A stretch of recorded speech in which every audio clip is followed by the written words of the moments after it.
are entering E&C's Pod of Awesomeness.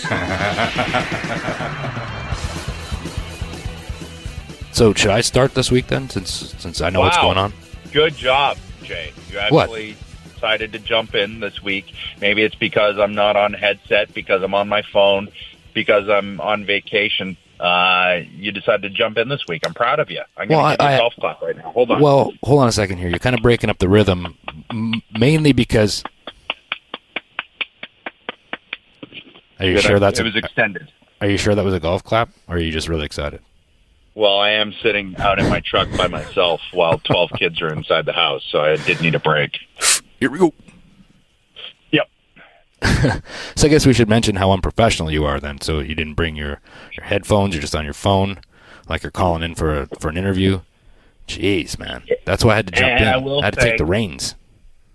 I will say last week after I said I was the Podcast Olympics champion, I do feel like I dropped the ball this week. Yeah. However, my only saving grace is the fact that I have gotten every guest for this show, as much as you want to claim Beth. I have gotten every guest so far. This is the first week that I will give you that you got the guest, and it's only because you completely bum rushed him and he had no idea it was going to happen. Hold on a second here. Hold on a second. This is just you covering up for your kind of misstep for this week. I think people realize, especially if they follow us on social media, I think they realize what's going on here, that you like to take credit, but it doesn't necessarily mean it's facts. Beth was my get, and I think it hurts you, obviously, because it was your wife, and I get it, but my get. And this week was my get, and I got a couple of gets in the shoot, which, man, are just going to blow your freaking mind. Really? Yeah. Okay. All right. Hey, but trust me, I would like for you to get some gets. And I think we could take an informal poll within the wrestling industry and find out, who those gets were gotten by. I don't like you alluding to this conversation. I think what you're alluding to is people like you better than me, and that hurts me. That hurts me. I don't know why you would say that. So you're on vacation. Where are you on You're on vacation. Where are you at? I am on the coast of North Carolina. I'm in a beach house. I watched dolphins frolic in the water this morning, which was fun. Watching some pelicans. Do some fishing today. That was fun. Yeah. I would love for you to fall in the water and have an octopus fucking grab you by your ball sack and slap you with his other tentacles across the face and ass neck. Here's the thing with my ball sack. It's like impenetrable. So if an octopus did grab it, my ball sack would actually wrap itself around the octopus and just start chucking it around the ocean. It's because you got saggy nuts. Well, I am 43. Well, here we go. So, I mean, this week, I'm not going to say that I want to hit you with a right cross and smash your nose across your face, even though that's really what I want to do. I'm not going to say that. Instead, what I will say is that today the guest is your get. I will be the bigger man and say that you got Eric Young, fresh off of a cage match against Tye Dillinger on NXT this week. Yes. And we got him before the cage match. So the conversation that we had is even crazier because there's an exclamation point on the end of the conversation we had with him that was on NXT. How about that? There you have it. And just backing up a little bit, too, even if you did right cross me or do all the things you said you're going to do, I would completely no-sell it just because I don't respect your power. Yeah. You'd respect my range, though. I'd just speed bag you all day long. No way. Yeah. Although, ain't going to happen. You do have arms as long as me, and you have those crazy, weird fingers. You're like E.T. Yeah, I can reach out and grab, poke, whatever. I think it's like a hunting tool. You actually look like E.T., too. I do? Yeah, with those little legs. I always thought E.T. was very handsome. Yeah? Yeah. He's a looker. So. He's got a head like a bowling ball. It's like a I'm not even going to say that. I'm not going to go there. Okay. Yeah. So you're on vacation. Well, the rest of us are working. That's good to know. Yeah. Well, we got some we got the finals coming up today. That's pretty freaking exciting. It is. What's going to be exciting, again, full transparency, we haven't heard these messages left to us by possibly Morgan, by possibly Stone Cold. And upon further reflection last week, after listening to Stone Cold back, I'm kind of wondering if that was Will Sasso. I don't know. It'd be awesome if it was, but I don't. Yeah. I don't think it was, but it was. Okay. It would be great as if it wasn't, to have this guy and Will Sasso do a Stone Cold off on our podcast. Ooh. That would be insane. Ooh, and then maybe get the real Howard Finkel with Howard Finkel Light. Yeah, be craziness. We should do that. We got to look into it. Hey, want to know the biggest get? I put in a call to Morgan Freeman's 19th cousin. Because I know him. Yeah. And maybe we get Morgan Freeman. Oh man, a kid can dream, can he? Yeah, I don't think I can get that, but Well, if I get Dog the Bounty Hunter, I'm pretty sure you can get Morgan Freeman. Oh, yeah. they're on par. Yeah, right. Oh man, but the social media's been going crazy. They seem like they're pretty into these the finals. The listeners, the avid listeners of E&C's Pod of Awesomeness, they seem like they're pretty down with this with the finals here. They like the choices.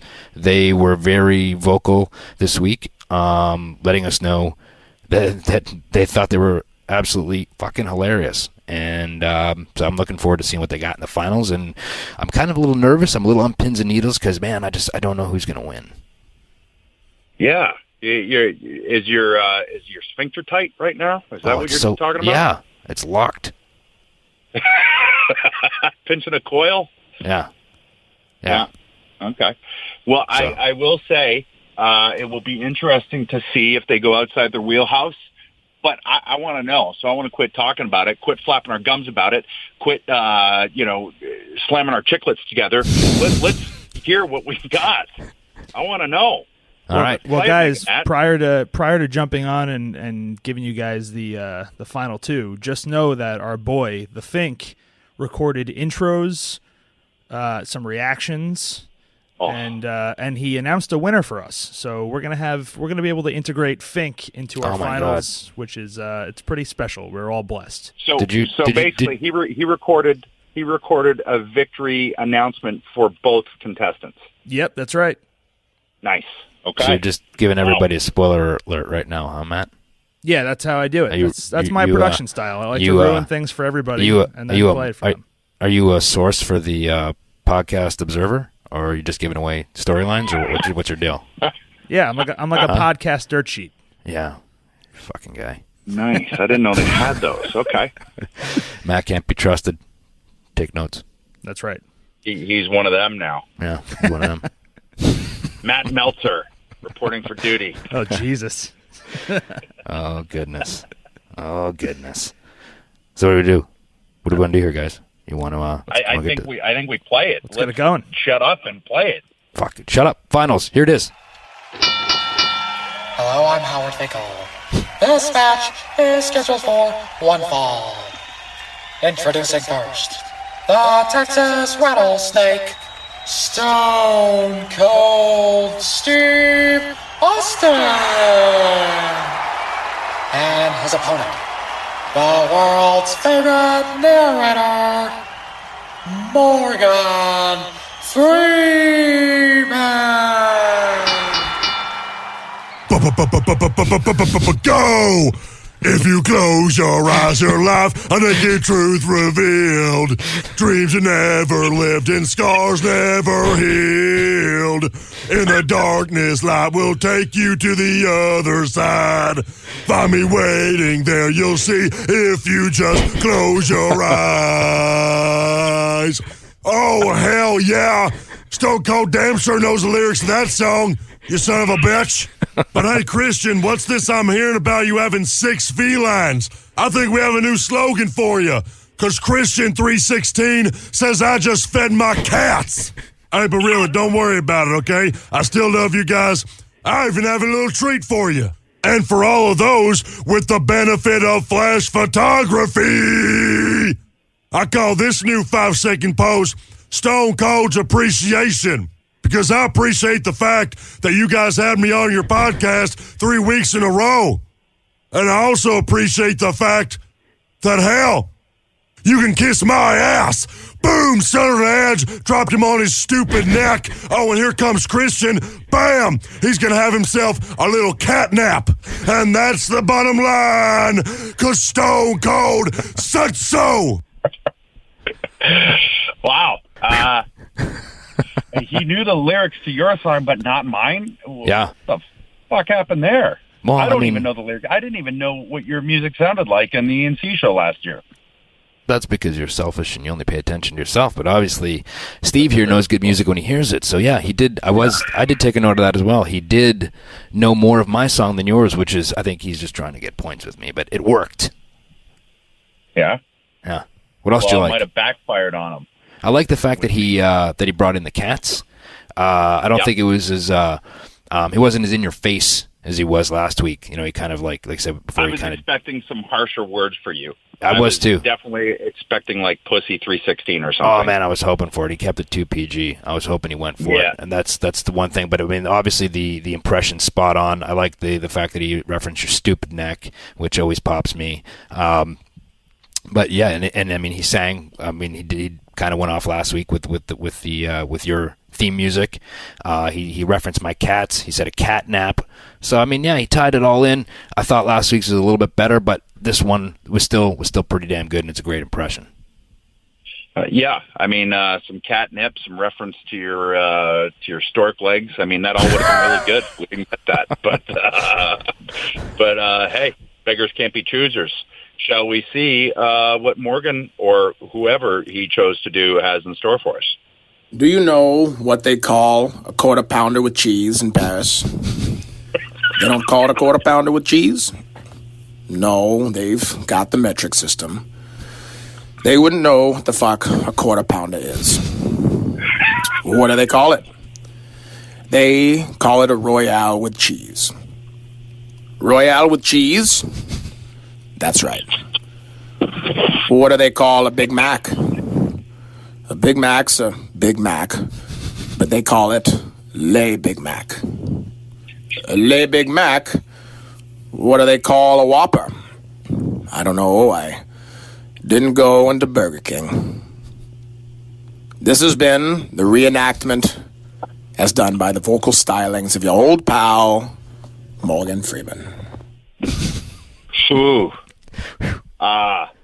He took both characters of one of my favorite movies, one of my favorite scenes of all time, right, and tackled both as Morgan Freeman.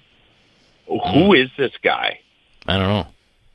Like, I don't know. What mind puts that together? That's something that we would do. I know. It's like it was either you or I doing it. Did you do it? 'Cause I mean, but he has talent at the That's true. impersonation. We wouldn't have that talent. We would just think up the idea. I don't know. I didn't go into Burger King.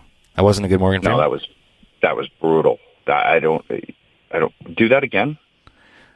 I don't know. I didn't go into Burger King. Oh, I sound just like it. I don't even know what that sounds like. Like you, I don't know what that sounded like. I don't know what it sounded like. I don't know. I like the. I also think I liked this one last week better, just because it was a little more obscure. The reference. It was one of my favorite movies of all time. I think he does an amazing Morgan Freeman. I don't know. I like the originality of Stone Cold just because he's coming up with his own material. He's not just taking stuff that's already written. But I get what Morgan Freeman's trying to do here. He's trying to put his own spin on, like when Johnny Cash would redo a song or something. You know. All right. So here's what it boils down to for me. I think Morgan's impersonation is better. Right. Then Stone Cold fell off the wagon a little bit today. Mm-hmm. He didn't have enough Steve Weisers, maybe. Mm-hmm. Last week his Stone Cold was on point. Mm-hmm. Morgan, for pure consistency, has been there every week. Right. But I also get what you're saying when it comes to originality and content. Stone Cold sounds like he's just winging it, which is part of the art of cutting a promo, brother. Right. And so what do you think? Exactly. You got your winner? So I'm a little torn. But I think I got my winner. All right, you want to say them on the count of 3 and see what we got? Okay. Ready? 1, 2, 3. Stone Cold. Austin. You said it after me because you wanted to hear what I was going to say, so you would agree. No, I was saying Stone Cold. I actually was trying to say the opposite because I wanted Matt to see what he was going to say. But, of course, I started counting and you started counting, so I stopped because I'm polite. I'm not a rude motherfucker like you.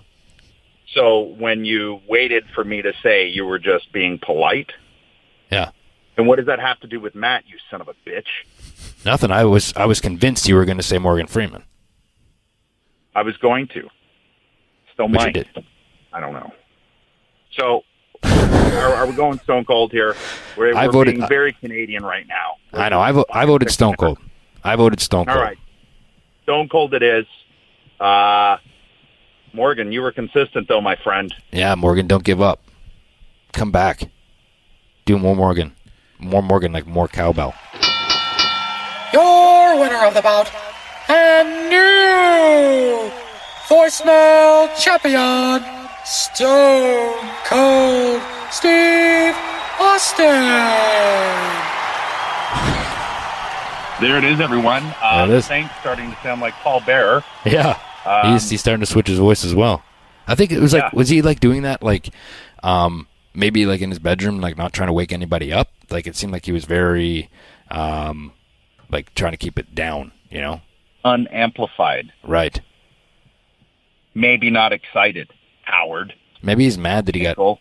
Maybe he's mad that he got relegated. Not relegated, but he got asked to do the honors for somebody else when he was expecting to win it all. I could So see why you he'd be think pissed. he gave us a half-assed announcing attempt, even though he got more airtime than the other two? I'm not saying for fact that he did, but I'm saying it's a pretty good possibility it could have happened that way. So giddy up. Yep. Well, it looks like we will now have Stone Cold Steve, whoever he is, on the show April coming on 28th. next week. He can ask us a few questions, maybe drop into his impersonation. Hell, maybe it is Stone Cold. Hell, maybe he does the whole interview in Stone Cold Ease. Hell, maybe it is Will Sasso. Hell, I don't know what to say. Let's just have him on and we can figure it out when he gets on. All right. You're listening to E&C's Pod of Awesomeness. So I've been getting my Sunbasket deliveries here for the last few weeks, and I got to tell you, I love it. It's amazing. It's the best choice I've ever made. Why? Because I love eating healthy. And a huge part of eating healthy is just finding the time to do it. Taking the time to plan your meals, trek to the farmer's market, figure out portions, it all adds up. And if you're like me and don't have time, you will love Sunbasket. Sunbasket delivers delicious, healthy recipes and fresh ingredients straight to your door. Get dinner on the table in 30 minutes. It's healthy cooking made easy. You'll get organic, non-GMO ingredients from the best farmers and fishermen. Everything is seasonal and sustainably sourced. Sunbasket offers paleo, and that's the one that I get all the time. I love it. Gluten-free, vegetarian breakfasts and family options created by an award-winning chef and approved by nutritionists. Each meal comes with pre-measured fresh ingredients and easy-to-follow directions. And trust me when I say it's delicious. It's better than advertised. It's time in the kitchen well spent. So go to sunbasket.com/awesome today and get your first 3 meals for free. That's sunbasket.com/awesome to get 3 healthy, easy-to-prepare meals for free. Sunbasket.com/awesome. You know what I want to do, though? What? All right, so let's talk about, first of all, thanks everybody for submitting your impressions for the contest. We'll definitely have more going forward. Maybe not impressions. Maybe we'll figure something else out to do, but we definitely, like we said, we want this to be interactive. We want fans to be a part of the podcast. Come on, hang out with us a little bit. So, yeah, thanks for doing that. But what I want to do is, we haven't talked to Tommy for a couple of weeks. Tommy. Tommy. Tommy. Do you want to Tommy. call? Should we get Tommy on here? It's time for Tales from the Indies, I think. It is. I think it is. We haven't heard from Tommy in a while, and Tommy gets very sad when he doesn't. Even though he pretends he's mad at us, he gets very upset if we ignore him for any length of time. So. Well, no, he's mad at you. He likes me. Tommy. All right. Here it is. It's time for Tales from the Indies. Tommy. Tales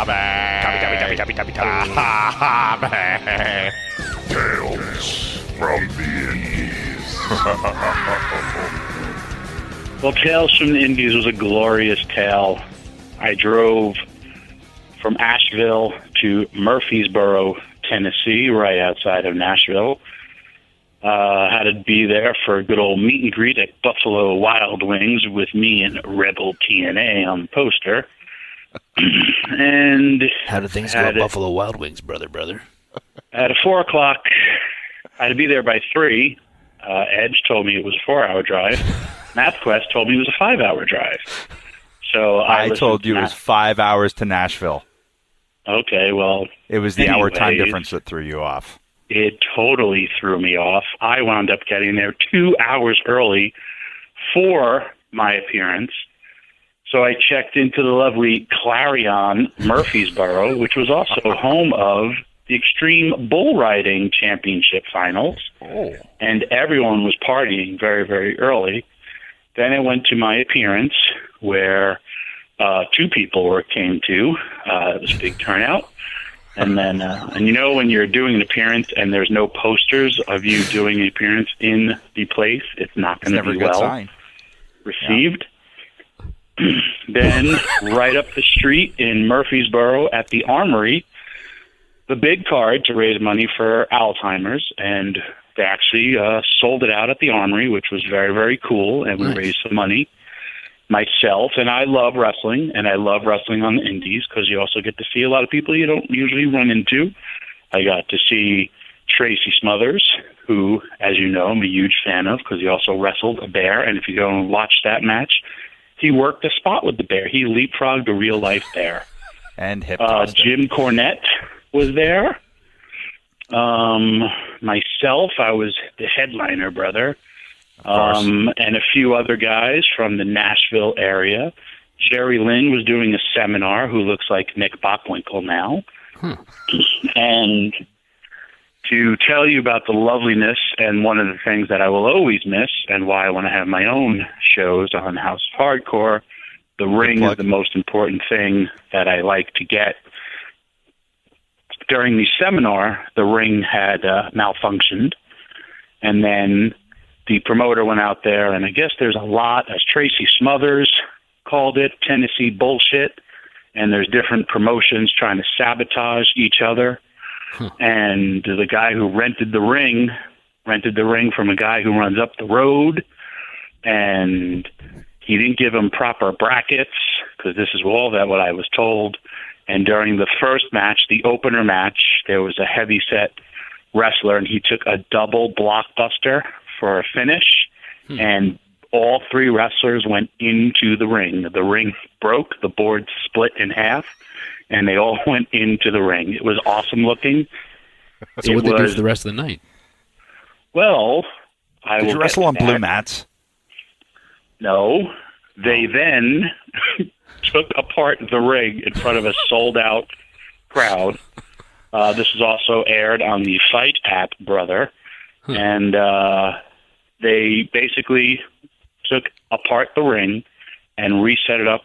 They were pulling chains out because we're in an armory, so the National Guard guys were helping.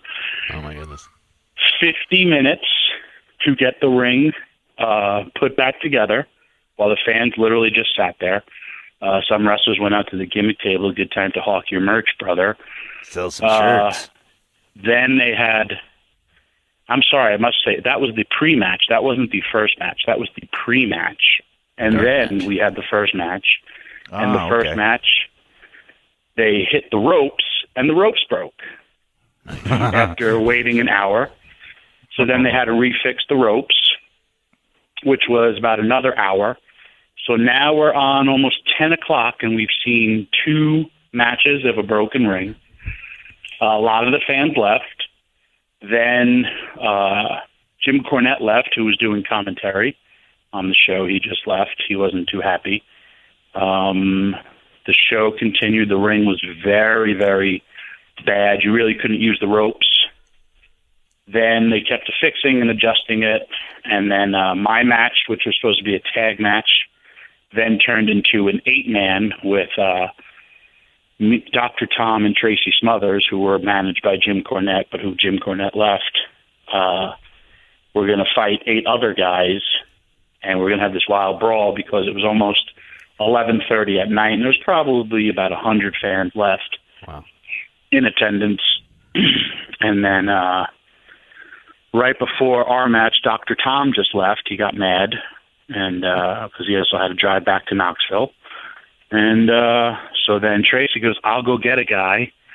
And then some other guy who I don't know, and if I literally ran into him in the street, I would not know that I ever wrestled with him. Hold on. I'll go get a guy? Yeah. And we basically did a spot where I hit the ropes and the heel guy trips me. The referee goes to throw it out. And then Tracy Smothers and this new guy stooge it off that no. And then here come the heels. And then I cut a promo on the microphone and said, we're going to go hardcore. Let's have like a street fight. So. Did you say blah, blah, blah?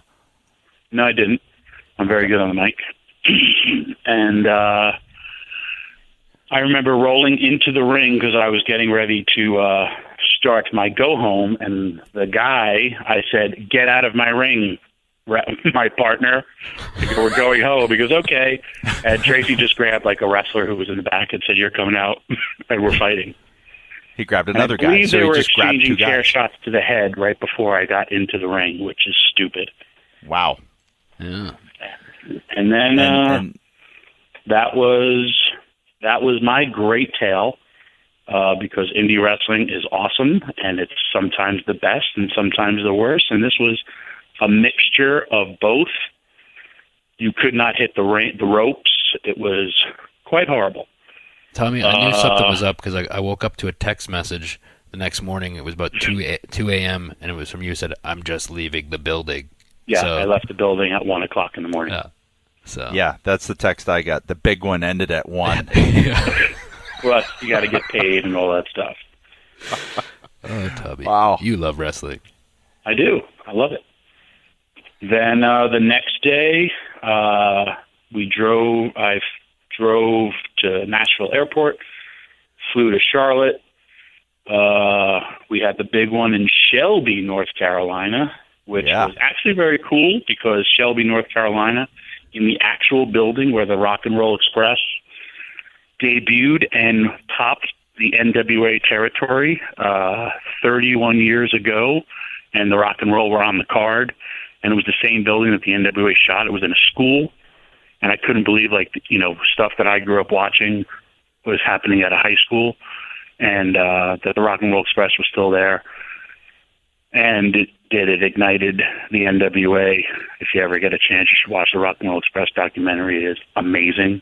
And it was supposed to be myself and Bubba Ray Dudley versus the Faces of Fear, but Haku did not catch his flight, so they made that match me, Bubba, and the Barbarian versus 3 independent wrestlers who literally looked like they were going to poop their pants, and I felt horrible for them. They were really nice guys, but when they were put together in the match, they were all like, "Oh my god!" And I was thinking, one guy said he's been wrestling 4 months, and I would, it's just I've never saw the Faces of Fear was these 3 guys that had to face us, but we had a really good match. It was fun, and but for if any wrestlers are listening to that, we have all been in that spot. I remember having to wrestle Dick Slater, and they told me 10 minutes before I was supposed to wrestle him, and I would always be the young, good-looking babyface that had to work everybody who came from WCW or WCW or WWE. From I think the really Rick was more for Rude good-looking to Rick Martel. That's what it was for. Yeah. What? Really? Good looking, huh? I was very good-looking. Tubby, come on, Tubby. But people get very, very intimidated, and you get really, really scared because you grew up watching these guys. I get it today where people have to go and wrestle Tommy Dreamer, and they're like, "Oh my God, I got to wrestle you!" And everyone's very cool and respectful. But we were all in that spot, just like you guys were in that spot. So, but besides Bubba Koresh kicking this one kid's face off where his eyes crossed and chopping him where it was the worst chop I ever heard, It was a good match. Bubba Koresh. And another important thing, there was like a fatal four-way for the tag titles. They moved that to the last. There was a lot of guys doing crazy, crazy high spots.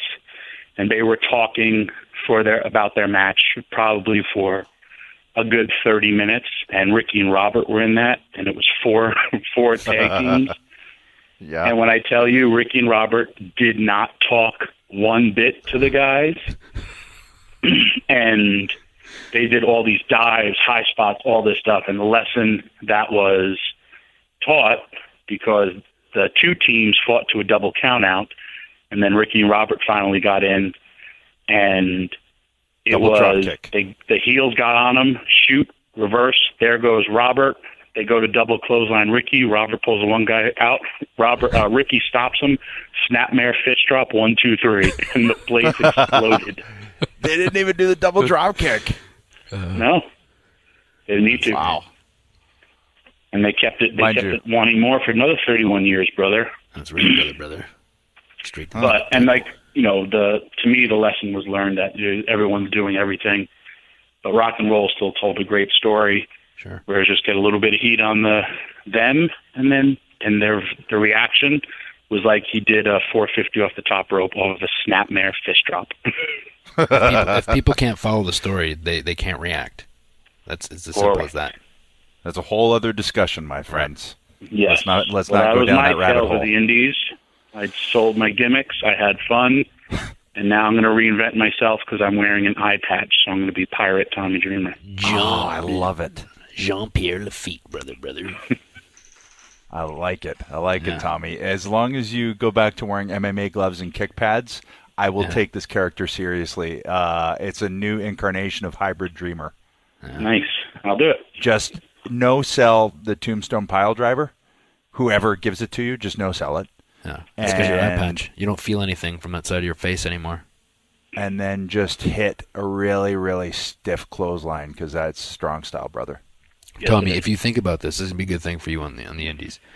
If you wear your eye patch and that becomes part of your act, you can conceivably make up a story of how you got injured. Now you can't feel that side of your face. So it's almost like when the heel makes a mistake and hits you there and you don't feel it, that's almost when you start to dream up. Almost like the Hulk up, but it's like dreaming up.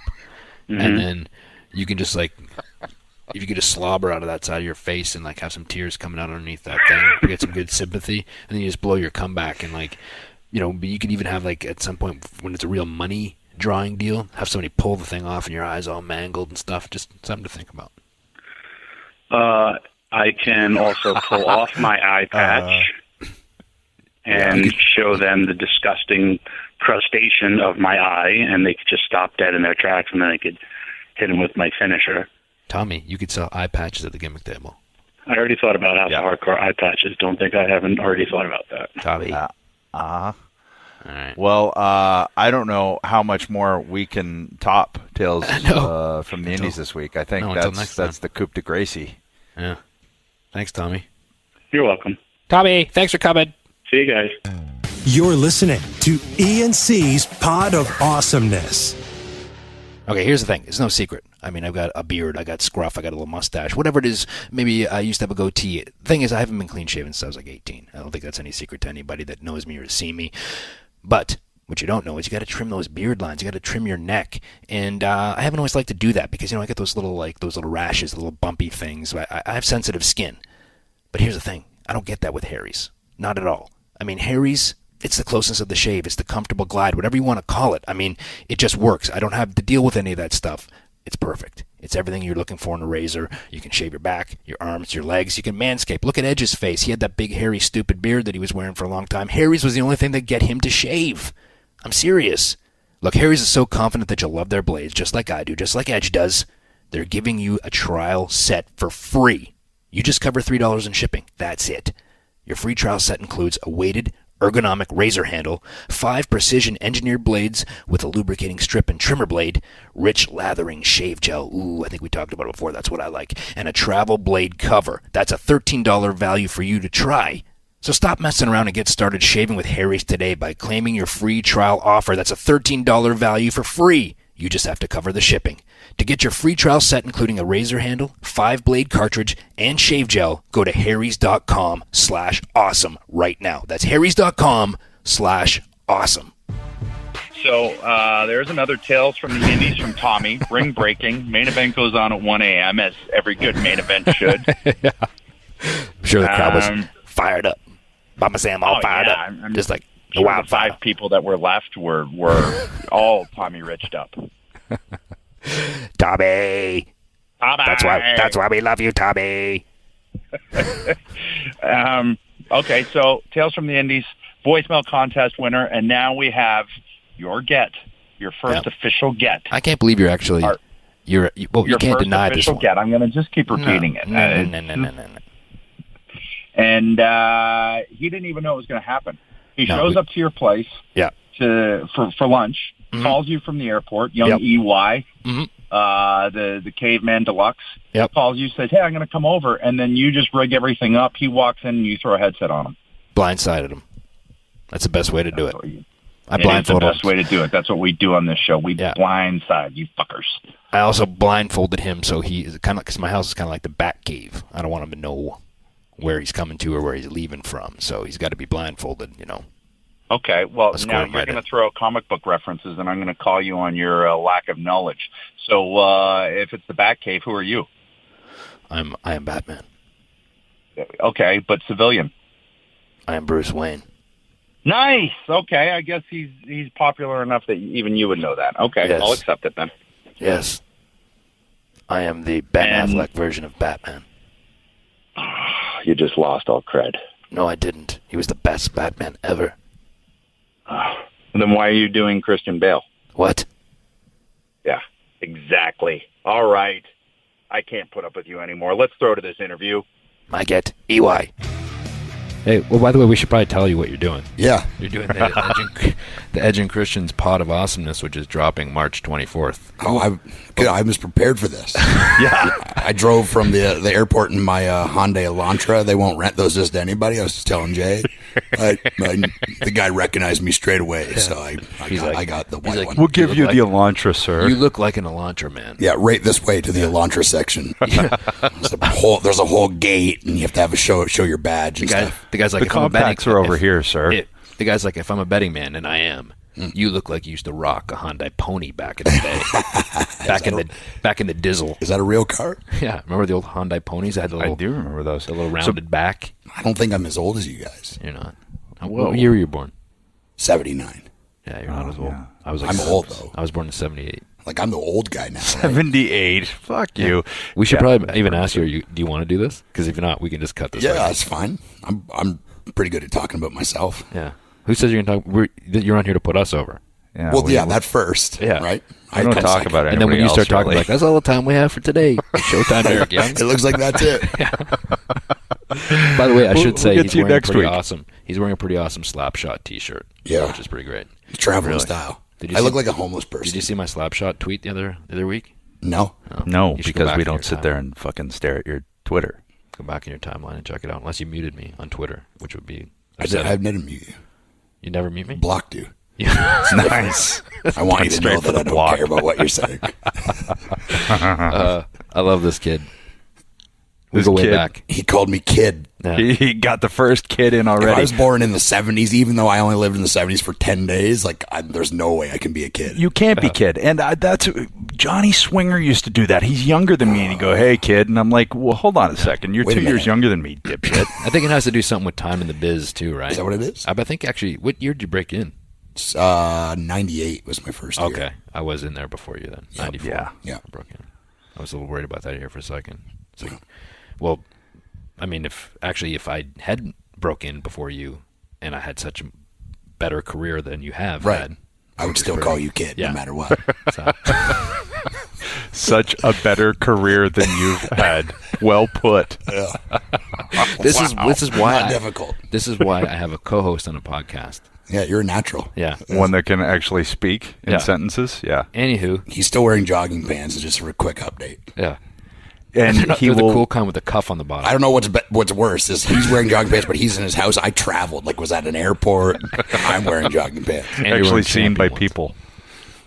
And we're sitting knee to knee right now too. Yeah, facing each other because it's necessary. But I also not have you awkward at facing all. all my 8x10s that are up on my wall. Yeah, he's so got you a bunch of Mark. I'm the Mark. He's got a bunch of pictures of himself on his wall. Yeah. And now, how long has it been since you guys have seen each other? Physically? It's been a few physically. years. Yeah, a couple years. Yeah. Physically. So, Yeah. so physically, you haven't seen each other in a couple of years. You walk into his house. You're accosted, basically, Yeah. put down with a headset on your little head there, and you're sitting in his office surrounded by his 8x10s and his championship belts. Yeah, and because I'm Canadian, I took my shoes off at the front door. Of course you But did. That's what well, we here's- do. It's reflex. Here's really how this morning went. So EY had texted me a couple days ago, said, hey, I'm going to be in the Tampa area. Would love to meet up for lunch or something. I was like, for sure, let's do it. And then we were doing a podcast this morning, supposed to be at 10. Somebody that's a prima donna, not named Christian, bumped it back to 11. Rhymes with Fredge. Yeah. Is that a word? Yeah. So, so then I jump on right at 11. You would just text me that you had just landed, and I said, and I told you, I was like, hey, I'm going to be tied up here for like an hour or so, doing this, and I didn't tell you specifically what we were doing, but then I got on here with Adam and Mega Matt, and I was like, hey guys, EY's in town. Why don't I just tell him to come over to my house and we'll just interview him and we'll like blindside him and not even tell him what we're doing, which would be great. Yeah, ambush. And that's what happened. Yeah. And here we are. We've literally talked about nothing. Yeah. Yeah. We're done. I have a feeling it's going to continue that way. Yeah. I think it'll be a trend for this show. I'm good then. I'm going to be a natural for this. Exactly. You know, I think first and foremost, we got to talk about how grizzled you sound. I know. Yeah. You could get away with calling anybody kid. Well, Yeah. Well, the funny thing is, do you even remember what you used to sound like? No. I have like old, like actual VHS tapes Yeah. and stuff from like when I first Different started. person, right? Yeah, I mean, you can sound. And my wife only knows me As this. Yeah. this terrible version. And the other terrible version was I was just much more broke and didn't have such a grizzled voice. We should probably tell people that don't know what actually happened that you had a throat issue and you had to have multiple surgeries. And Yeah. It was like an ongoing, lingering, Still, real problem. still is. Yeah, still is. I just had, I guess, 4 months ago, I had surgery number 18. Holy poop. Since 2004. Brian Pillman actually had the same thing. It's the easiest way. It's warts basically that grow in your vocal cords, and then they have to have them removed, and then they come back. And some people have one surgery, some people have multiple. I think when he passed, I think he had 117. I think I read in his lifetime. Yeah. Is it a hereditary thing, or is it No, something that it just builds up? Or? It's like the cold. It's like a virus that exists in everyone. Like you have it, Adam has it, or Edge I has don't, it. but Yeah. Well, yeah, no, you have it. Trust me. no, I don't. I'm a doctor. Adam ended up getting his warts on his balls. That's a completely different medical problem. It just looks like cauliflower. That's normal, right? Grizzled. No, yeah, it's. I mean, it could be worse. Like they send it off to have it test for cancer and stuff like that. It's just, it's more irritating than anything. It's like when it first started happening, were you just like, why is my voice like, why do I sound like I'm... Yeah, like, I thought I had laryngitis. So Yeah. I went to like a walk-in clinic. I just moved to the United States in 2004, and I went to a walk-in clinic, and he was like, man, I don't know, there's something you have to go to a throat specialist. So I went to a throat specialist, and I'm like, oh, you've got this thing. It's there's some long medical term. Papillomas is a commonly referred to term, and they said you have to have them removed. And they explain like they come back usually, and sometimes they don't. If you're lucky, they'll we'll do the surgery once or whatever. And that was in late 2004. Has it affected your wrestling at all? Like, I mean, No. I know that you had to miss some dates here and there because of recovering from the surgery, but when you're in the ring, does it affect your performance or anything? Actually, I've never missed a single one because when I first started doing it, because I was new and I hid it from everyone. The only person that knew was Bobby Roode, and he was the only. And like I was losing my voice, so I went and had it. And they're like, "Oh, we have to have this surgery." And I was like, "Oh my god, like, how long am I out?" And they're like, "Oh, it's just a day. You go in. The surgery is only about 40 minutes, but it takes you 2 hours for them to prep you and Right. get you to sleep, Yeah. and then."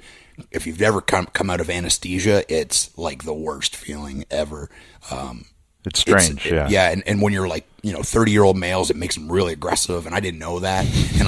And when I sleep on my stomach, and I woke up in this strange place, and I'm trying to roll over, and I got all these wires on me, and this poor little old nurse is trying to like hold me down, and I'm trying to roll over onto my stomach because I don't know where I am. So yeah, it was a really good story for the first time. Now I know, like I'm still miserable, like when I first wake up, but it's usually only about a day, and like I won't have a strong voice the next couple of days, but it comes back. Well, I mean, it makes you sound badass. Yeah, I mean, it's you what sound else like Bruiser. I have to be a wrestler. I have to be a wrestler. How's it affected your karaoke? No choice. It's really affected me. Yeah, because you're big on karaoke for a while. Yeah, for a long time. Yeah, I can only do Johnny Cash now. No, you could do Tom Waits. I could do Tom Waits, Johnny Cash, Everlast is another one. Yeah. They don't often have him as the or Tom Waits for that matter. Yeah, but yeah, Johnny Cash. I live in Nashville, so I'm over. If we went and did karaoke together, we could do the whole House of Pain crew, and you could be Everlast. Yeah, 100%. But do the other guys do anything except for like? No, that's why they guys jumped around and wore Celtics gear. That was pretty much it. Were they? Yeah. No, that was crisscross. That wore their jeans backwards. Yeah. You guys they'll make wore you your jump jeans around. backwards. You guys do that? I still do it. Yeah. These track pants are on backwards right now. That's totally cutting edge. My underwear's on inside out. Does that count? No, that just means you're a survivalist. I like it. Yeah. So we got another Canadian sitting here with us. Canadians, man. We're just three of us. Yeah, 3 Canucks. And 2 of us living the dream. Guaranteed are bearded. Yeah. Yeah. I So still one got mine. So is for those not. that don't know, you actually go way back with both Adam and myself. You met us both very early on in your career. Yeah. Yeah. The first time you and I had met was I was home. I was in WWE, Yep. but I was off for a couple days, and a friend of mine, Rob Echeverria, who we broke into business with and trained with, he had a wrestling gym in Toronto, just outside Toronto. So I was in the area, so I was like, I'm going to stop in and see Rob and see what's going on in his school. So you were in there, and I could tell that you were pretty far ahead of the other guys that were in there. There was just something about the way that you moved in the ring. Yep. Even in there, you had a little presence to you, which you can't teach. Like if there's a presence, there's something that catches somebody's eye, you can't deny it, whether it's in a gym or whether it's in front of a crowd, I think. And I saw it right away, and then I even pulled you aside and said, hey, dude, I think you're really good. Can you just grab somebody here and go and have like a 5-minute match? I just want to watch you. Yeah.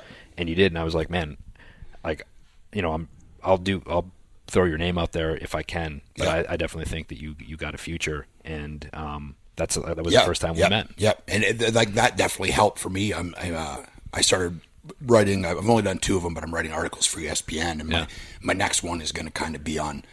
I'm going to touch on that and talk about my love of Shawn Michaels and that weird process of like first, starting to get like real looks from actual companies, right? That whole thing. So yeah, especially where we were. It was kind of like a hidden pocket back then too, right? It was like not a lot of guys were breaking out. Like we had just, Adam and I had just kind of broken out a little bit from there, but it was like even before us, it was hard for guys to. And Adam was the one that kind of knocked that door open for guys like us, right? Adam, you with when you first started with WWE. Yeah, I mean, I guess I don't know. I mean, there was myself and Val, Sean. I think were kind of at least the first 2 to get our toes in the door. But I think I was like the first signed, I guess. And Sean was down in Mexico. So I think he was, steel at that point. But there was a lot of talent. It was just one of those things, and it's strange because there can be a whole lot of talent, but it doesn't become a hotbed until people like look over there and go, "Oh, wait a minute! There's a lot of talented individuals over there." And then Toronto became one of those places where there's you, there's Bobby, there's then Trish, and all of these people started getting noticed from Toronto. It became great. It became this little like untapped source for wrestling talent that it was like, oh wait, hold on a sec. There's a whole pool of talent up there that we didn't even know existed until now, which was great, and it kind of got the ball rolling, and now it's still, I think, looked at quite a bit as far as talent coming out there, because it always has been. It's always been a great wrestling area, a great wrestling town. So I mean, I know you. But it's interesting too. Like it all starts from somewhere. Like a lot of that had to do with Carl DeMarco, and a lot of that had to do with Bret Hart. Mm-hmm. Listening to Carl and going, "Oh, wait a minute, there's stuff going on here," and then that filters throughout the years, kind of thing. But I remember the first time I met you, Eric. I was like, "Oh, okay. He looks like a jacked Scott Weiland." That's what I thought. I was like, wait, because you had like the kind of spiky bleach blonde thing at that point, and but Jay and I remember both going, okay, yeah, he's got that intangible it. He's good. And you were the first guy that I ever saw pick up 2 opponents on his shoulders at the same time. Right. Yeah. This is well before Cena or well before Beth or anybody else I saw do it. I was like, what the hell? Like, that's impressive. They were smaller men, but yeah, it's definitely two people. Doesn't matter. Like, I would have dropped I'm not an a O-ring huge guy, if I so I mean, attempted that. it's all relative, I suppose. This dude is super strong. Like, I never, until I actually like locked up with him. Even when you're locking up and you could feel that somebody is strong, it's like you don't realize it. But it's like, yeah, I mean, you look like you're an in shape guy. You look, but you don't look, and it's not a knock against you. You don't look as strong as you are. Like, I mean, you are. Like, you could probably be a power lifter. Yeah, I've always had that CrossFit weird strength. Yeah, and I'm never going to do CrossFit ever. Not ever. Because it's just silly. And I would get hurt. Plus, for sure. It goes against everything the arts stands for. Yeah, I mean, I'm dedicated to jiu-jitsu. That's the only thing I do. yeah. That ground and pound. Yeah. Yeah. We've had this running gag for like BU and Bobby 8 Roode. years, 10 years. It's been longer It's than a that. long time. Yeah, and it's probably not funny to anybody else but us. Yeah. That we just have this running gag about MMA and being into the arts, because we dubbed it the arts. Yeah. The arts, of course. And remember, we don't want to put ourselves in a box and just say MMA. Well, here's the funny thing. I'll go into Kumite too. Like, I don't just fight in the 6 sides of steel. Kumite. Meryl Streep would not agree with the arts comment, by the way. I think we can all agree on this, is that watching like independent, like bad MMA is just as good as watching independent bad wrestling. Definitely. It's just as entertaining in a weird way. So me and Bobby were in a room one night on the road somewhere, and we were watching some local MMA show that happened to me on TV. And I don't know if you remember this name. The guy's name was the Triangular Strangler. Yeah. We were I like, that's the best name ever, the Triangular Strangler. And he lost by triangle choke. Yeah. So not as good as he originally thought, maybe. Or that's what always happens. He gets choked out in the triangle. That's so his gimmick. Yeah. He's the triangular strangled, I guess. I don't know. We used to try to come up with merchandise ideas for MMA fighters, too. Yeah. And one of mine was still going. One of mine was "Your head will feel strange when I find my range." And it was a silhouette of a guy throwing a Superman punch on the shirt. I think mine was dirty boxing. It was just two guys in gis wrestling each other, like old, but 16-bit graphics from like the Nintendo. No, it was "The rumors are true. I do dirty box." That's it. That's what it was. The rumors are true. I do dirty box. When it first started, like I remember, it was like ongoing, and then it like spilled over into my regular life. Like with my wife, I would like karate chop everything. Like we'd be in the grocery store, and I would like put a can on the floor and try to like chop it in half and say I love the arts. And she's like, "You're an idiot." Well, we would do it too. We would drive in a rental car, and the window would be down, just randomly somewhere in the street. "I love the arts," and they'd be like, look at you like, "What?" Yeah, what? Yeah, and this is from your TNA days, right? Yes. Yeah. See, I wasn't there. I wasn't privy to any of that stuff. You were there in spirit. Was I? I was in the car in spirit. We thought about you often. You did. We had a picture of you up whenever we got into a car or a hotel room, we put your picture up. Yeah. But you just like tack my face on one of the headrests? Yeah. Yeah. Now, was Bobby in there too? Yeah. Was it like full Canada car? Yeah. Yeah, full Canada car, yeah. You know, I'm pretty sure, I don't know whether it was his second or third, but I had like one of his first matches. Really? Yeah, in Hamilton. I was with WWF, and they were kind of like loaning me out to indies. And, I remember getting there to the show in Hamilton, and they said, "Okay, you're working this young guy, and got in, I just remember it being very easy and thinking, whoa, he bumps well. This guy's good. It's like his second or third match. That's pretty crazy. And look at where we all are now, huh? Yeah, he's doing okay. He's doing all right. You're doing all right. Look at you. You guys are both in NXT now. Yeah. How's that experience been so far?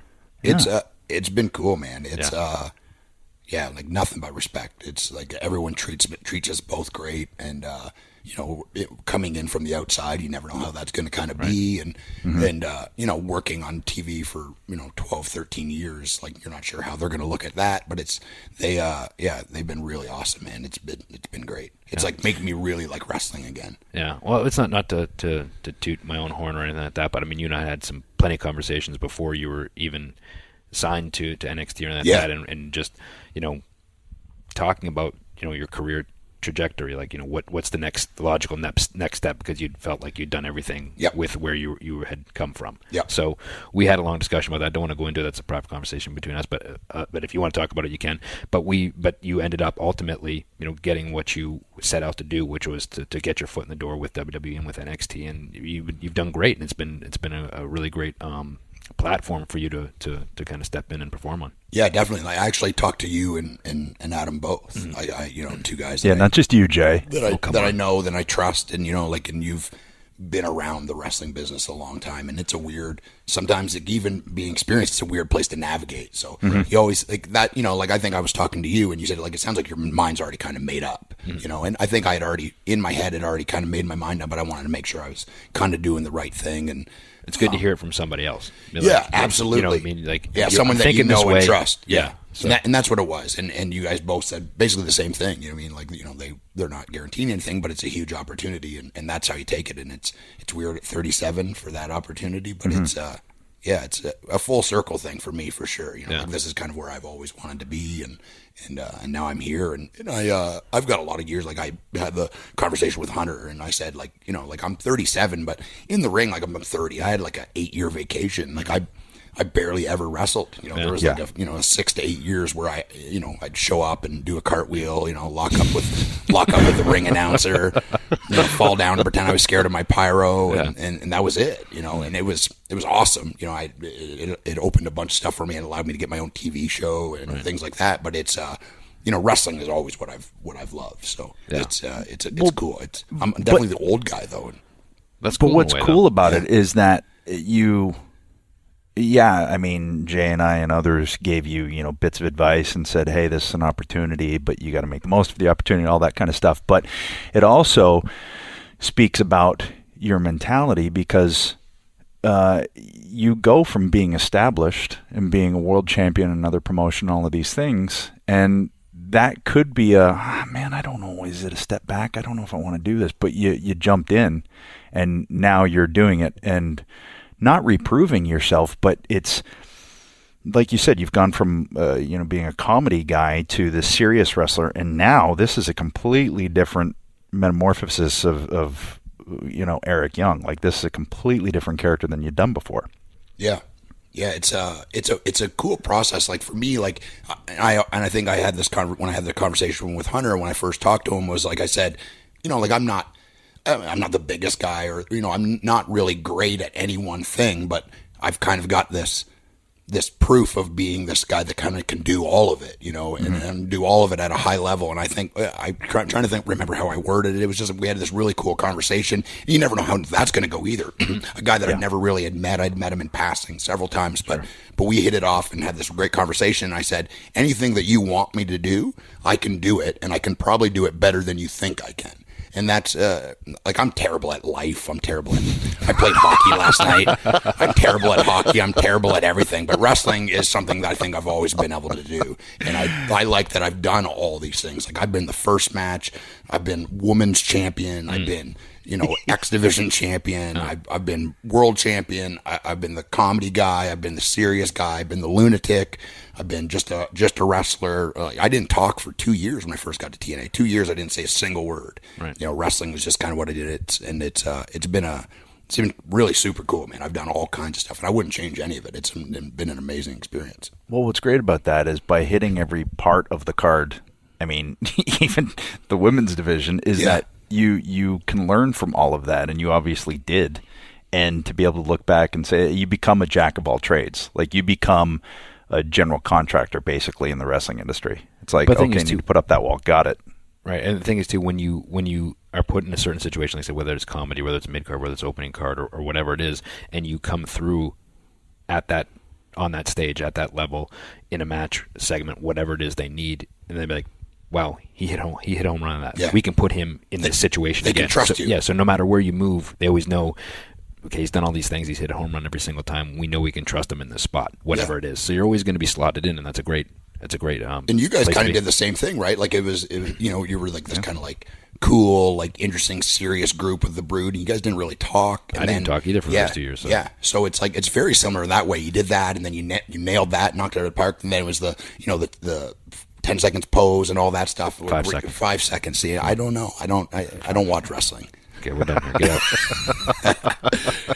I was gonna say 5 originally, but then I was like, no, it's not long enough. They're both conceited, and they would want it to be longer. They want it to be 10. Maybe you wanted it to be 10. I wanted it to be 10. Maybe I'm projecting my own wishes onto you guys. Yeah, but it's very similar that way, right? Like, and all the way along, you guys did all these different things. You were Christian and you were Edge. You were like different versions of yourself, but you did all these different things all the way along. Right, and then the thing is too, because we were like Edge and Christian, the vampire guys. Then we were the Bill and Ted's guys, and then we split up, and then it's trying to figure out what you are separate from that. Yep. But it's funny, no matter what we've done separate, whenever we come back to being Edge and Christian, we're back to being Edge and Christian. It's like completely different. Yeah. Dynamic than when we're even whatever character we were portraying when we were apart, which is like a weird thing. Yeah. Yeah, it's quite interesting. But hold on a second. Let me back up. You said you suck at life.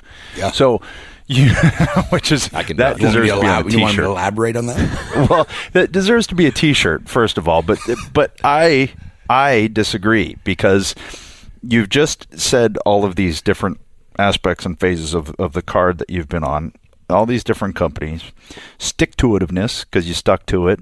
Sure. And then you segue it into a reality show, which was really entertaining. And now you're with NXT at some point to be called up to WWE. I hate that term, called up. But so you don't suck at life. I'm you done can say toot for someone that's unskilled, not attractive, kind of short, kind of chubby. Let's put this in perspective. Canadian. These are a lot of things going against me. I mean, I've done pretty well. Let's put this in perspective. So if we were to like take you and get you a job at Chipotle, you probably maybe not so much. I would tear the burrito every time. There's no way I could wrap it because I'm strong, right? I just everything is like I muscle through everything, and I would just rip the burrito, and they'd fire me first day for destroying every burrito. Yeah. The bowls I could make. I could dump stuff into a bowl and. You probably have some beard hair in there, and you'd be fired. Tell them the guacamole's more, and I don't care. I just told you I wanted it. Why do I have to answer this? Tell you that I want it after I just told you I wanted it. You'd have to wear a beard net, which would be pretty entertaining too. I would. I think if I got a job at Chipotle, I'd probably shave it. Really? Yeah, I think so. You could tie it on those like. See, now let's talk about beards. Like you're newish to the beard realm. I think I grew mine early 2005, and I remember like growing it and like. I definitely didn't invent beards, but beards were like weird when I first grew mine. Like people would get out of my way at the grocery store, and like I'm on my Harley. They think you're a pedophile back then. Definitely, like there's definitely something wrong with me, right? Like because regular people didn't grow beards. Now everyone's got a beard. Well, here's now they're hipster, you know. Yeah. It's like back then people that shouldn't have a beard have one. Like if you haven't held an axe or haven't drove a truck, like you shouldn't be allowed to have a beard. Don't deserve to have a beard. The beard is today's all one length long hair tied back in a ponytail. Is that what it is? Yeah, that's like the new thing. The indie cut? Yeah. So it's like but the indie cut was shaved up the sides too. Yeah. Yeah, that's right. Yeah. But here's a funny story, and if I'm not mistaken, it's the truth that Bobby Roode grew a beard because you had a dream that he had a beard and he looked badass with it. Yes, his half beard. So he was doing tryouts with WWF and WWE at the time, and as was I. He did way more than I did. I think he probably did 30 or maybe 40 like tryout matches or whatever. And every time it would be like, John Laurinaitis would be like, oh, we want you to change your look, and so he would like bleach his hair or like grow a mustache. I can do his impersonation of him really well, actually. I can't wait for him to hear this. He doesn't even know who I am. Like, has no clue.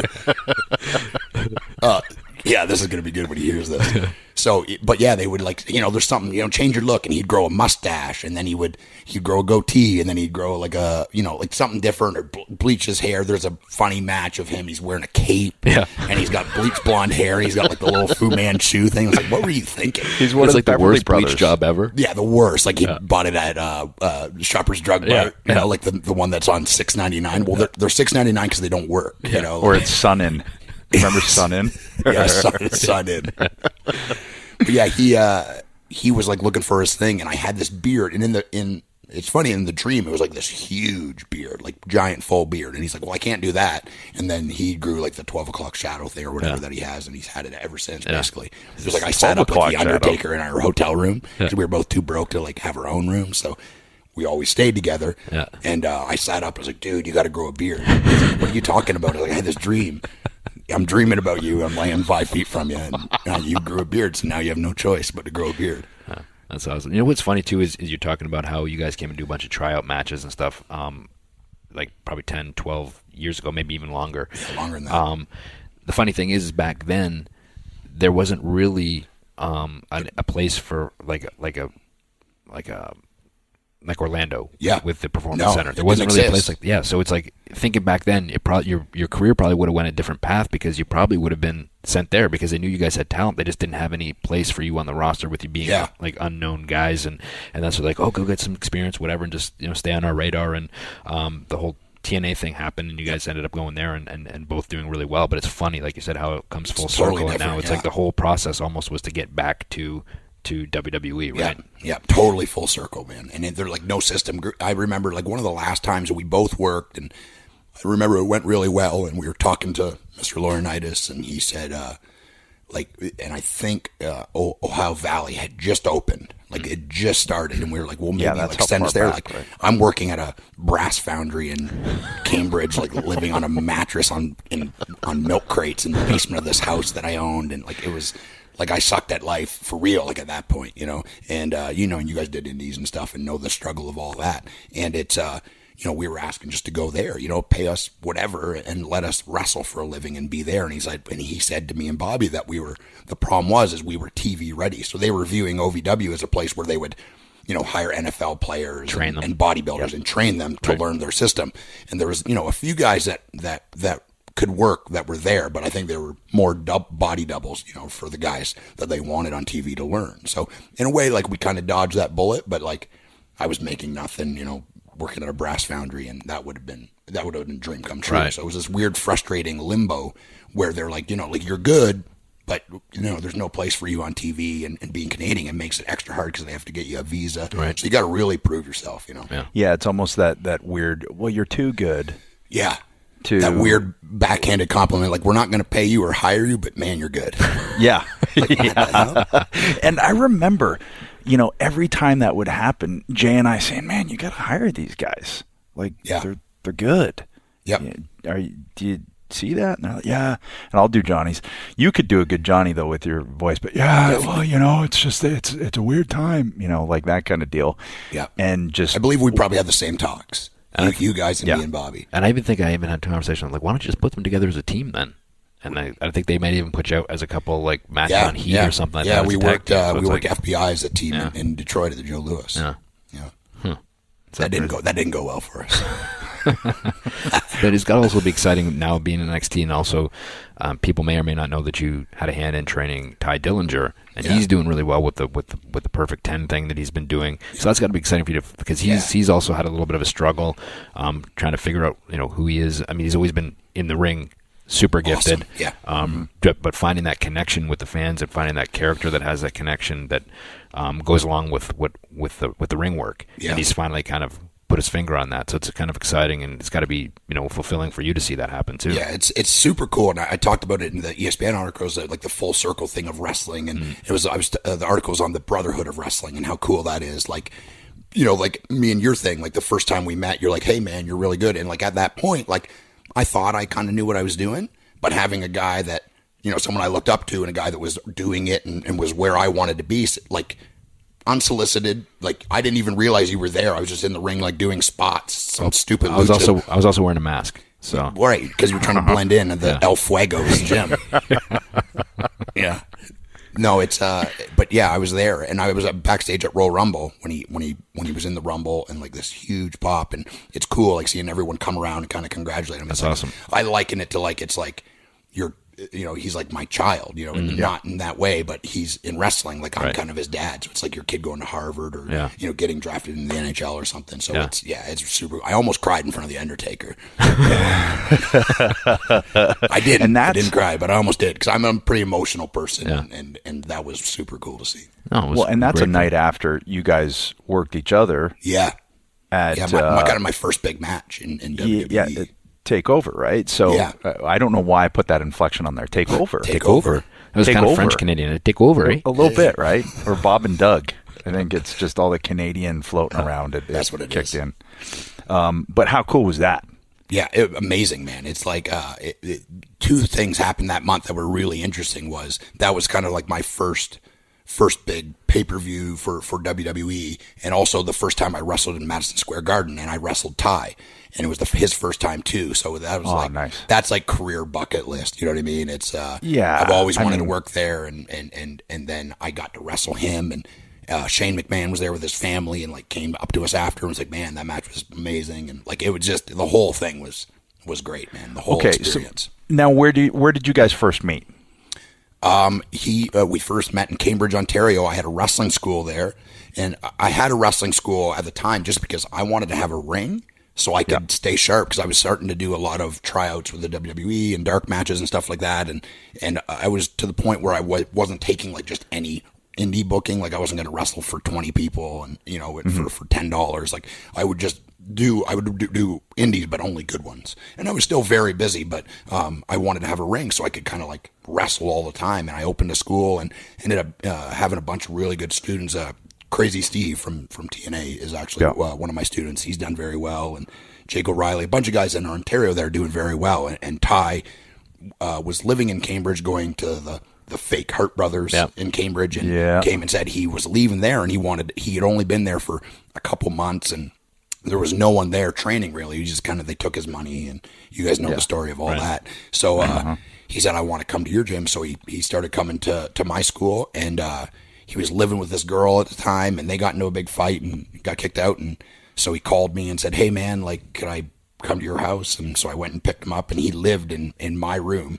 He bought a futon, and I put it in the corner of my room, and me and him lived in the same room for like a year, like while he was at my school. So that's how we met. I think we had met at an indie show in Niagara Falls originally, and he was asking about schools, and I didn't have one at the time, and I said there's one in Cambridge, and that's where I went, and I told him the whole thing, like don't trust it and stuff, but it's somewhere that's close, and that's how we met.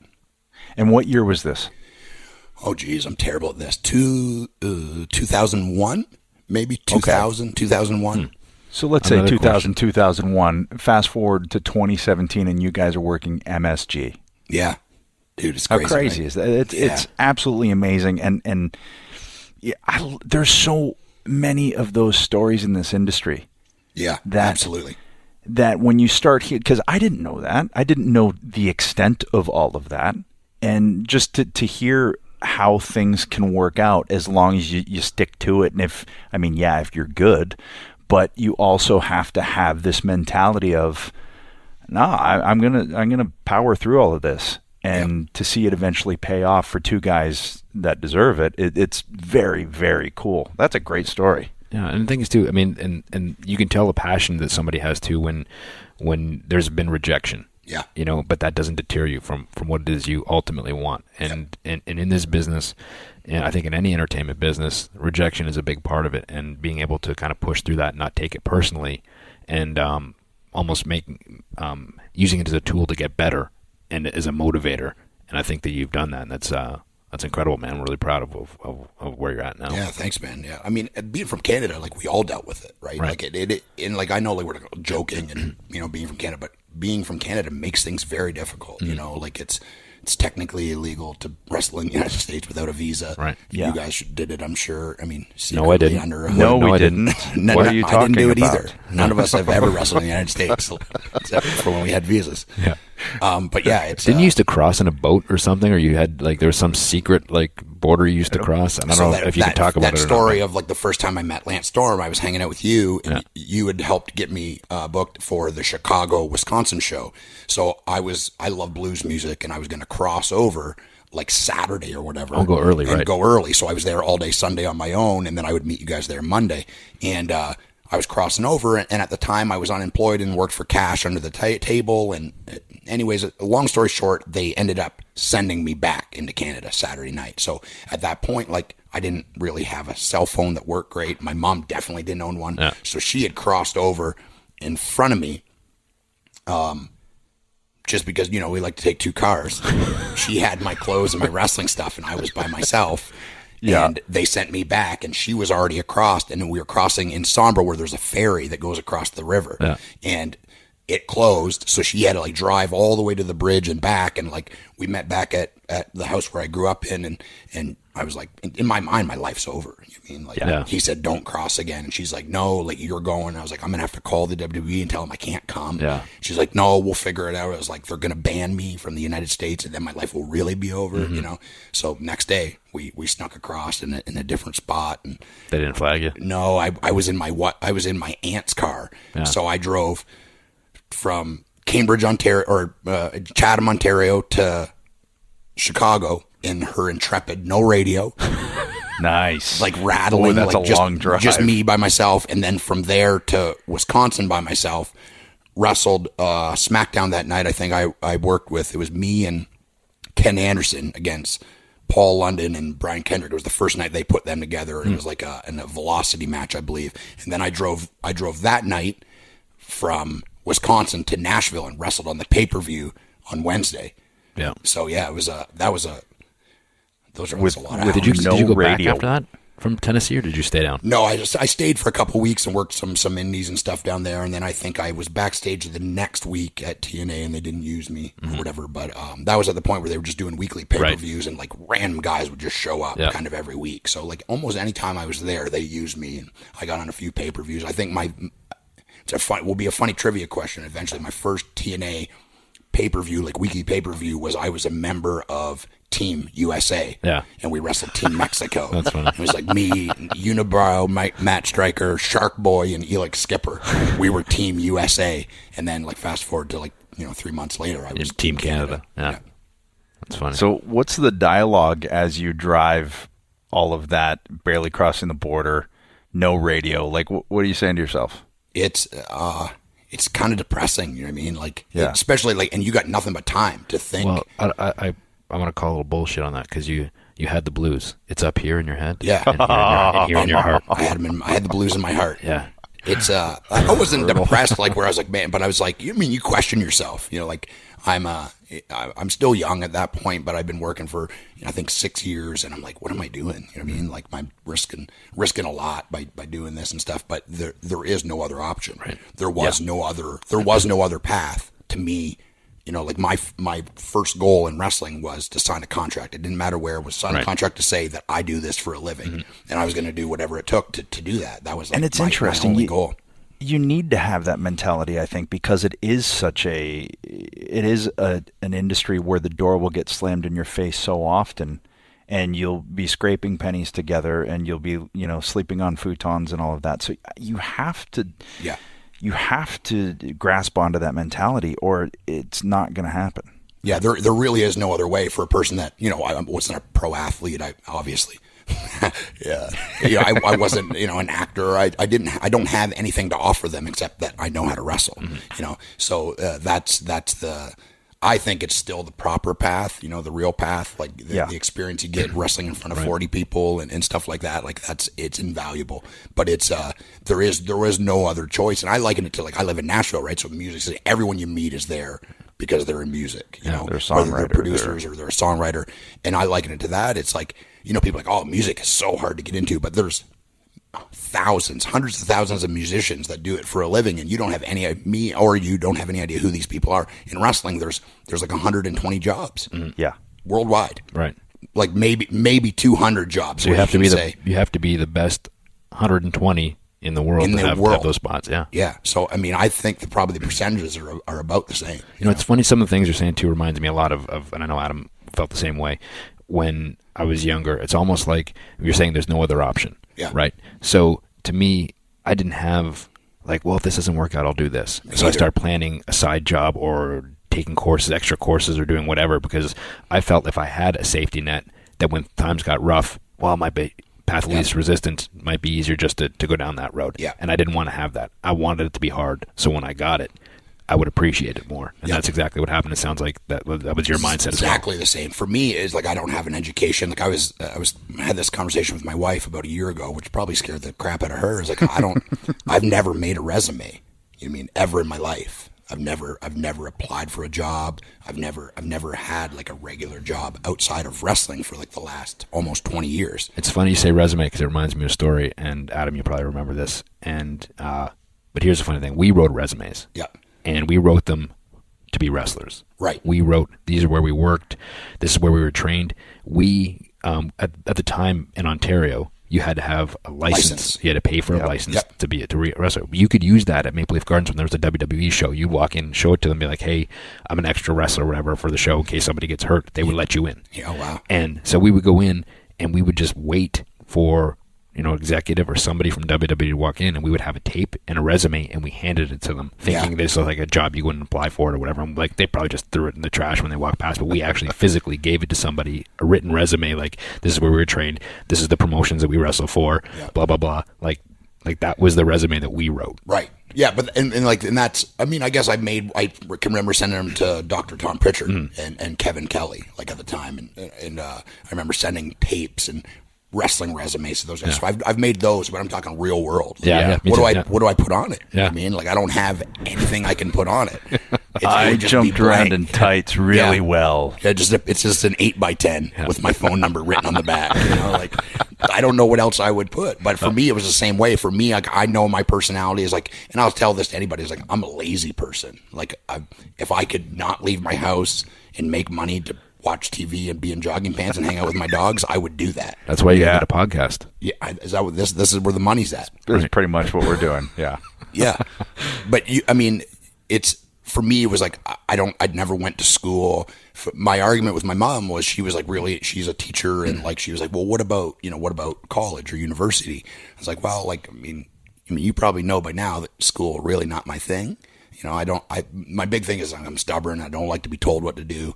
And I said, well, I'll try wrestling first. Like, if I hurt myself or it doesn't work out in 5 or 6 years, then I can go to school. Then, for me, like, it was just, if I had that other option, I wouldn't have pushed myself as hard as I did.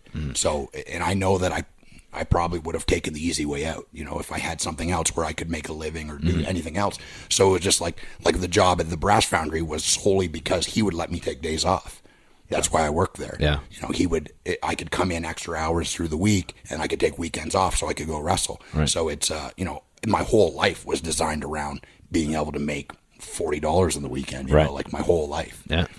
I'm shopping at Value Village and buying used jeans and stuff like that. Like, I didn't buy a new piece of clothing for like 8 years. I mean, everything was secondhand. But like you said, the whole goal was getting to that next match. Yeah. When's the next match? Yeah. When's the next crowd I can get in front of? Getting my next booking and, going to a new place or wrestling someone that I thought was good and stuff like that. So yeah, it was all that, nothing else. Yeah. Nothing else existed. And basically reinvesting your meager earnings to like new gear, new boots. Oh, I wasn't afraid to pay spandex pants for $200, but I wasn't about to buy $40 jeans at Walmart. No way. But it's an investment. It really is. It's like an investment in yourself. Exactly. So you take that $40 and you put it in the gas tank to get to the next show. Yeah. Or design a new pair of tights and go, okay, I'm going to get these ones made because I'll look much more professional than everybody else on the show. Yep. Whatever it costs, but you need to just figure it out. Like, I'll have to eat, 8 cans of tuna a day for a month and a half, and try to not get mercury poisoning. But I'm gonna have those new hot pink tights for that big show I have in front of 150 people next week in Niagara Falls. And even if you had mercury poisoning, you still wouldn't miss the shot. No way.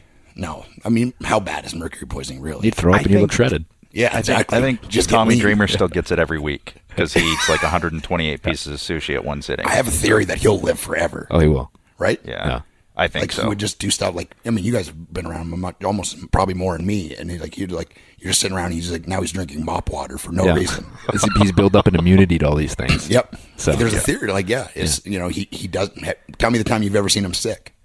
Earlier today, we actually saw him with a cold. Oh, okay. Yeah, he was on the phone with us earlier. Well, yeah. There goes my theory. Yeah, but that doesn't mean that it's a dire situation. No. Yeah. It's building up his immune system in a different way. He got a cold on purpose. Maybe he'll licked an airplane survive, floor or and something, just to build up immunity. Right. Tommy definitely has some kind of eating disorder, so if there's a zombie apocalypse, he's going to eat the zombies. Yeah. Turn it on him. Yeah. It'd be like how he goes to a sushi buffet, but with zombies. I saw it. Sushi buffet. It's frightening with him. It's scary. Like you think like you're just not going to get out of there. Ever. We were in San Diego once, and it's me, Rey Mysterio, Scott Armstrong, and Tommy. And I have never seen a person eat that much raw fish in my life. It made me feel ill watching him. It's impressive, though, right? Yeah, it was, but it was disturbing. He's like that. He likes that, though. He wants. He does, but it's not like he's the Big Show where he's like a giant. So I get it. Yeah. Where does it go? I don't know. It's like we did it in Orlando. We went, which probably isn't the best place for a sushi, but like San Diego, that makes sense, right? The ocean's right there. But I guess we were in Kansas City or something. I call Tommy the hardcore martyr because he'll do anything to get attention. 100%. Yeah. You got to respect that a little bit. Yeah, a little bit, just a bit, a little bit. Yeah. So, anyways, so back to NXT. Yeah. What are your plans? What are your goals? Where do you see yourself going as far as this ride here in NXT and beyond? Yeah, it's been awesome so far. It's like the new thing, and they've got me in this group. Sandy, I'm the leader of this maniac group, and that feels really good. The other three, Nikki, Wolf, and Damo, they're all new to TV, but they are people that have kind of wrestled all over the place. Right. So they're experienced that way, but they're learning that wrestling on TV is completely different than wrestling independently. It's two different things. Yeah, it's a completely different thing. So I'm there to kind of like help that along, and that's a cool position for me to be in. Like the fact that they respect me enough and my knowledge enough to put me. So this is like an idea I guess that Hunter's had for a long time, and when we first had our discussion, he said he saw me. They turned me heel in TNA, and he said to me, he said, I didn't believe that you could do it. I just thought you were such a strong babyface that people wouldn't buy it. And he said, comedy thing. People just knew you as that comedy guy. Right. And that's how they knew me. That's how everyone knew me. And that's fine. But, for years, I thought I wanted to try something else. And this was a completely other end of the spectrum, like overnight it happened kind of thing. And that happens in wrestling, but sometimes it doesn't work. So he said he can remember seeing one of my first promos, and I'm yelling, being a nut and spitting all over the place. And he was like, that's the guy. That's the guy that I want for this group. And I was like, well, you should have called me 2 years ago. We definitely had that conversation. He laughed about it, but it all worked out. And the group, for me, it doesn't feel like there was a ceiling. And that's new to me. The vastness, like the machine that the WWE and NXT is, this army of people, and basically like almost anything that you can think up in your head, like it happens. It can happen. They can make it happen, and that's new to me. Like, and it's exciting, man. And it's like right now, it's like we're literally. I know it's like cliche, but just scratching the surface on what it can be. And I don't think anyone really knows what it is yet, which is cool. We're kind of figuring it out as we go, but it's the opportunity of it is endless, and it's the imagery of it is cool, the music is cool, and I don't think I've ever had that. And another thing that's cool is like I'm in the best shape in the group, and I've never had that either. Like I've never been. I'm still like the shortest, but I'm in the best shape, so that's new to me as well. And I'm the most tanned. That's crazy. Yeah. Most tanned and in the best shape. Because you are a hot individual. You sweat a lot. I'm pouring right now. Yeah. Like no reason. Yeah. It's not even hot in here. Like we're in Florida. You're in Tampa, Florida, so there's that. We're in his house, and it's cool. Like, we're in the East Wing. You're Canadian. Yeah, we're in the East Wing. The East Wing, but you're not impressed with the size. Actually, I forgot, this is a full walk-in, full room sauna. Oh, designed to be an office. You're always testing yourself, always training. Yeah, he's trying to cut weight for his Kumite this weekend. Make sure he's ready. Yeah, he's in the finals. They're going to raise the sides of it up. Like, well, I don't know. Like, you remember Bloodsport? Yeah. I know this is completely off topic, but why did they do that? Why did like all the matches are on the flat, and then in the finals they like raise the sides up? Because that would just be irritating. I feel. Yeah, well, because it would throw off my techniques. It's the Roddy Piper. Just when you think they had the answers, they change the questions. That's what it is. There you go. All out of bubble gum. So, but anyway, just seems like a good place to end it, right? I might have cool things to say. Yeah, hell of a segue. Yeah. I just completely derailed the whole thing with my Bloodsport question. But anyway, well, that's back to like being terrible at life. Like that had nothing to do with the conversation. So Helsing's at NXT and you're wrestling since this is a wrestling podcast. Hey, what about Bloodsport when they raise the sides? Kumite. Big gulps, huh? All right. See you later, guys. But that's for the one weird person out there that I know there's someone else in the world that's thinking about it. Yeah. And they're probably listening to this podcast because we're all kind of the same or they weird, didn't know they were thinking about it now they until are. you said it. Now they realize that they were the whole time. Welcome to the ride. Welcome to sanity. Yeah. We're all That's kindred whoa. See what I did souls. there? See, full circle. Jay's natural. We're out on this. Unbelievable. Thanks for joining us, man. Congrats man. on all your success. It was fun. So thanks to EY. Yeah, I've been so happy for him. I'm like super happy for him, man. He's such a good dude, talented performer, and like you said, he just loves wrestling. In his words, that's the only thing he does good in life, and I have to agree with him. You know, who am I to disagree? Yeah. Interesting cat, and not cat as in your cats, but just interesting dude.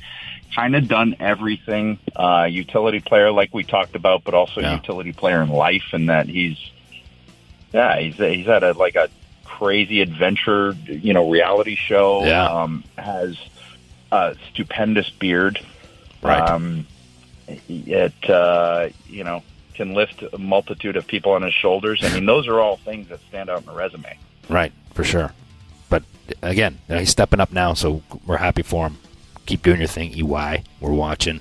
And thanks to him, thanks to our sponsors, of course. And, of course, you can leave us. We're opening the floodgates again, right, for our voicemail. Say whatever you want. Yeah. They're back open. Open for business. It doesn't have the more to be ridiculous, the better. impersonation. Doesn't have to be anything, just randomness. Let us know what you think of the show. Yeah. Let us know that you don't like Jay, that you do like me. I guess if you want to, that you don't like me and you do like Jay. Just let us know what you're feeling, man. All right, just can I say the number now? Out of your face.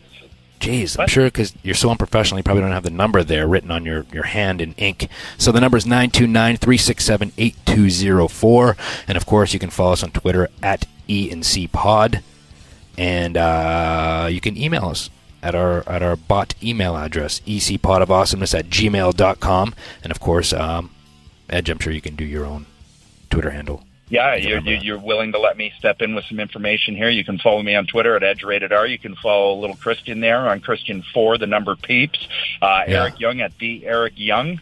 All the info's out there, folks. You can subscribe to us on iTunes podcasts, on Spotify, on Stitcher, on Google Play, on Spittle-a-bap-bap. I don't know. There's all kinds of things out there. I'm sure that's on there somewhere. And actually, you can get us. I just got to cut you off there, you dipshit. It's actually Apple Podcasts. You can get us at Apple Podcasts or wherever you get your podcasts, which are Spotify, Stitcher, Google Play, etc., etc., etc.